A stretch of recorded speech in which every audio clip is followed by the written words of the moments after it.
retirement presentation. What can I say? 26 years with the company. It's you don't hear this very often. 26 years. On behalf of, say, myself and everyone present, we'd like to thank you for your years of service here. You are a unique. To say the least. To say the least, yes. I'm going to miss you. We're all going to miss you. But all the best in your retirement, John. It's well deserved. It's a little something from us in the Air Product team.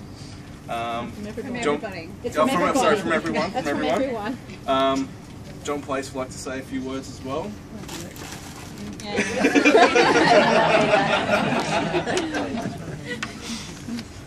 Yeah, as you know, John's been here a long time, and he's very close to a lot of us and has made a big impact to a lot of us as friends and also a colleague. You just covered the years he started, but it was actually 1887, not 1987. Oh, sorry. We had a prop organised, but it was didn't meet standards here. It passed standards in North Korea, but we couldn't use it here. So it was a fog machine, so we weren't allowed to use it today. So I bought something that was just delivered before.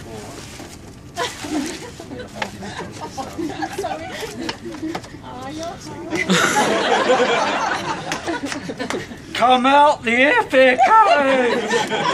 Brilliant. Should have had this a couple of months ago. The first 6 months I met John, I kept thinking his name was Jeff because he'd always say, "I'm Jeff." Well, that was only recently his name is John. So, we asked a few colleagues if any stories that he had in the time he's been here, so we don't have every single story available, but we got a few out.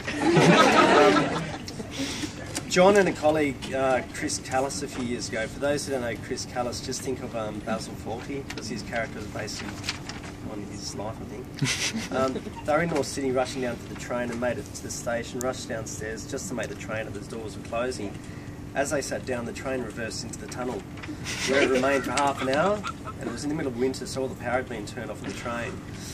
John and Chris had to share half a Mars bar that day and rely on each other's body warmth to survive. John still says to this day, what happens in the tunnel stays in the tunnel.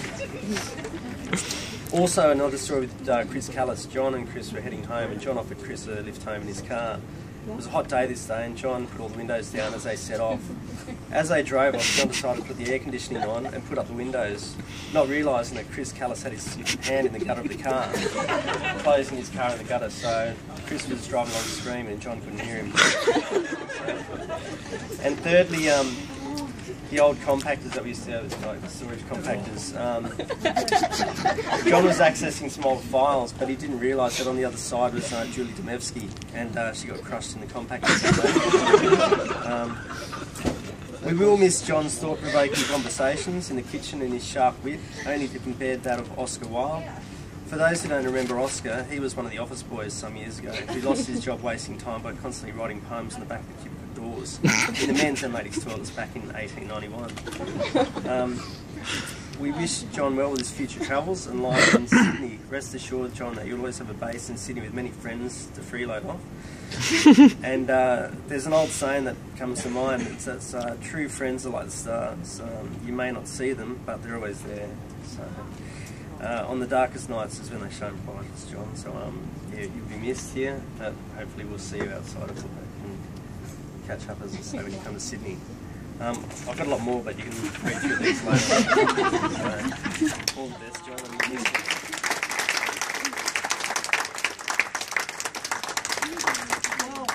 I don't know what to say. That it's amazing how much pull a cake has got, isn't it? I'd like to say about all the people I work with how great they were, but I can't. They've been driving me mad for the last few years, yelling at me, "Get out the aircon!" And the only way of getting me peace was I started taking my batteries out of my hearing aid so I could get some peace.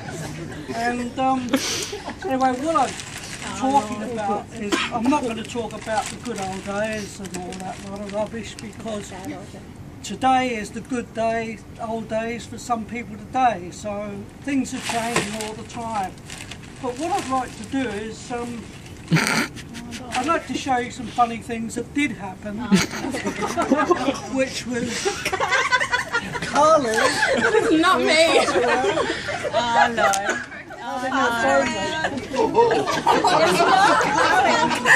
It isn't me. John's eyesight. Oh, God. They're fair training.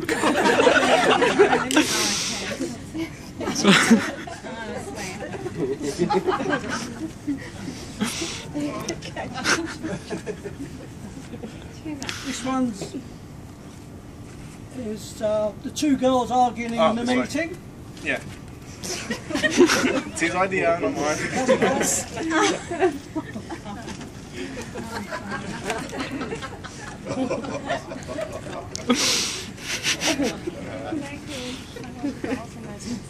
But it's a very hard industry to work in, because we sell things like beach holidays to people who have the best beaches at the bottom of the road. So how do you sell these holidays to these people? And the answer is you create fantasies. And you sell these holidays to people by creating marketing fantasies. So I've done some ideas of marketing fantasies as well.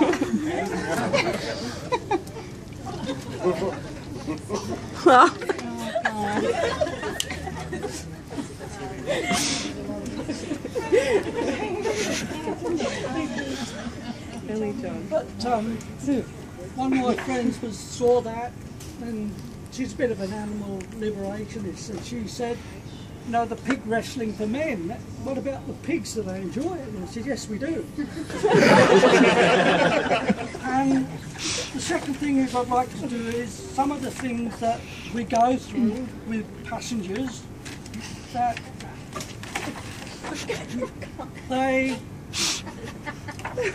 we might spend 2 hours trying to sell somebody a package to sell them, save them $15, and then they come back with $15,000 for the shopping. You know? Those are the things that we have to put up with.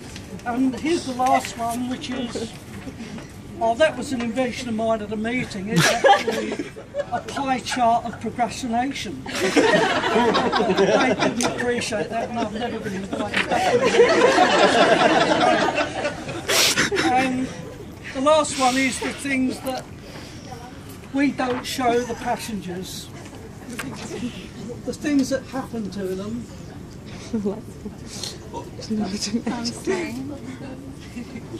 Not way too much time. I know. Think of what will be receiving. And the last thing is, of course, we go away ourselves and we spend all this trip of money overseas and we buy presents, and we come back and we arrive back in Sydney, glad to be home, and we get into the past customs and we get to the carousel, and you're standing there and people start laughing on the other side, and you think, you know, what's happening here? And this object comes round and you're laughing at it, and gradually everybody's taking their bags and you go off, and then you're standing there looking, and this thing keeps coming round and round. It begins to look familiar, and the thing what comes round is that.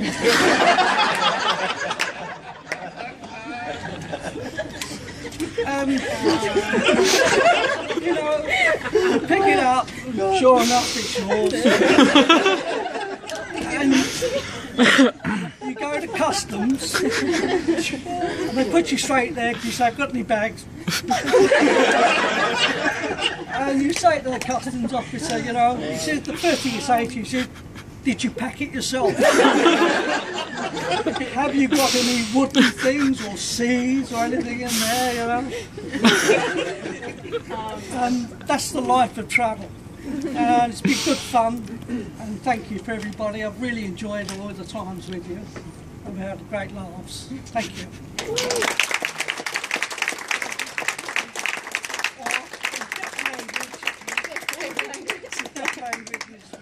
Last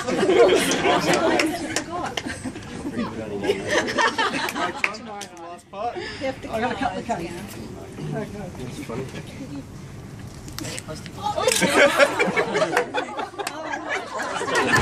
Good enough. Where's the plastic? Typical.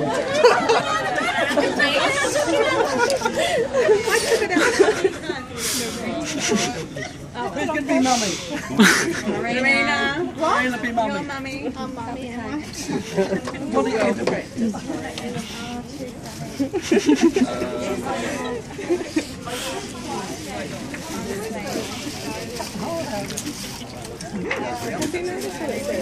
Yeah.